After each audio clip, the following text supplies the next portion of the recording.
different nouns are joined by a preposition, then the verb is used according to the first noun. See, ನಾವು ಯಾವಾಗಲಾದ್ರೂ ಎರಡು noun ಅನ್ನ ಒಟ್ಟಿಗೆ use ಮಾಡಿದ್ರೆ so verb ಅನ್ನ ಯಾವ ತರ ಯೂಸ್ ಮಾಡಬಹುದು ಅಂತ ನೋಡೋಣ. The effect of lockdown are not good for all.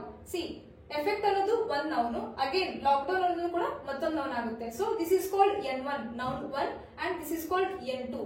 So ಈ ತರ ಇದ್ದಾಗ ವರ್ಬ್ ಯಾವ ನೌನ್ ಮೇಲೆ ಡಿಪೆಂಡ್ ಆಗಿರುತ್ತೆ ಅಂತಂದ್ರೆ always verb is depends on noun 1 means first noun ಮೇಲೆ ಡಿಪೆಂಡ್ ಆಗಿರುತ್ತೆ.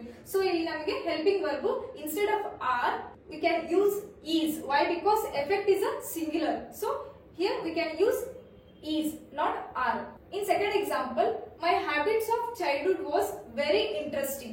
So habit is noun and childhood is again a noun. This is called N1 means first noun and again this is called second noun. So ಇಲ್ಲಿ ಏನಾಗುತ್ತೆ, habit ಅನ್ನೋದು ನಮಗೆ plural ಇದೆ. So instead of was we have to use were.